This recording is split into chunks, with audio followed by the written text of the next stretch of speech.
కోరిన భక్తుల కోరికలు తీర్చే కల్పవల్లిగా కోర్టులో గంగమ్మ ప్రసిద్ధికెక్కిందని నిత్యం భక్తుల పూజలు అందుకునే గంగమ్మకు ప్రతి శుక్రవారం మంగళవారం రాహుకాలంలో దీపాలు వెలిగించడం ప్రత్యేకత అని మదనపల్లి వైఎస్ఆర్ కాంగ్రెస్ పార్టీ సమన్వయకర్త నిస్సార్ అహ్మద్ పేర్కొన్నారు.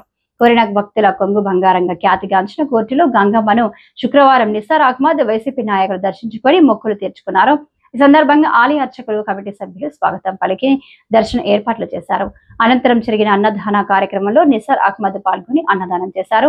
ఈ సందర్భంగా నిస్సార్ అహ్మద్ మాట్లాడుతూ 100 సంవత్సరాల క్రితం గంగమ్మ ఆలయం వెలిసిందని, మదనపల్లి పట్టణ ప్రజానికం గంగమ్మకు నిత్యం పూజలు చేసి భక్తి శ్రద్ధతో కొలుస్తారని తెలిపారు. నిస్సార్ అహ్మద్ తో పాటు అడ్వకేట్ వేణుగోపాల్ రెడ్డి, ఆనంద్, మహేష్, మల్లికార్జున రెడ్డి, శారదారెడ్డి, రాష్ట్ర ఎస్టీ ప్రధాన కార్యదర్శి మల్లికార్జున, నారాయణ రెడ్డి, చరణ్, శ్రీకాంత్, మహేశ్వర్ రెడ్డి, వినీత్, హబాయ్, రోలింగ్, మల్లిక, ముజీబ్ తదితరులు పాల్గొన్నారు.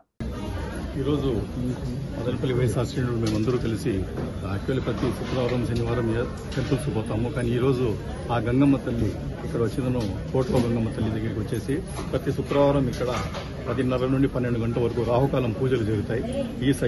ఈ సందర్భంగా ప్రతి ఒక్కరూ వచ్చిందని ఇక్కడ వచ్చిందో తమ కోరికలు ఏదైనా ఉంటే కోరుకుంటారు. ప్రతిదీ జరుగుతుంది ఇక్కడ. అందుకోసం ప్రతి ఒక్కరు వచ్చి ఆ దేవుని ఇది దర్శించుకొని వాళ్ళ పనులు వాళ్ళు పోతారు. అదేవిధంగా మేము కూడా ఈరోజు మన పని స్టార్ట్ చేయకుండా ఇక్కడికి వచ్చేసి వైఎస్ఆర్సీపీ శ్రేణులందరూ ఇక్కడ కలిసి ఇక్కడ వచ్చి ఆ దేవుని దర్శించుకొని మా కోరికలు ఉన్నాయి. మేము కూడా ఖచ్చితంగా మంచి రోజులు రావాలా, మంచి దినాలు ప్రజలకు రావాలా, వానలు కురవల్లా, రైతులు బాగుండాలా, అందరూ సుఖ సంతోషాలతో ఉండాలా అని చెప్పేసి ఇక్కడ వచ్చి ఆ తల్లిని కోరుకున్నాము. ఇక్కడ ఏది వచ్చి జరిగినా ఖచ్చితంగా జరుగుతుందని మాకు పూర్తి నమ్మకం ఉంది. కాబట్టి ప్రజలందరూ ఇక్కడ వస్తున్నారు. చాలా అట్టహాసంగా, చాలా గ్రాండ్ గా ఇక్కడ శుక్రవారం పూజలు జరుగుతూ ఉన్నాయి. ప్రతి ఒక్కరూ ఎస్పెషల్లీ లేడీస్ ఇక్కడికి వచ్చేసాను వాళ్ళు దీపాలు పెట్టేసి దీపారాధన చేసేసి ఆ తల్లిని వేడుకుంటా ఉన్నారు.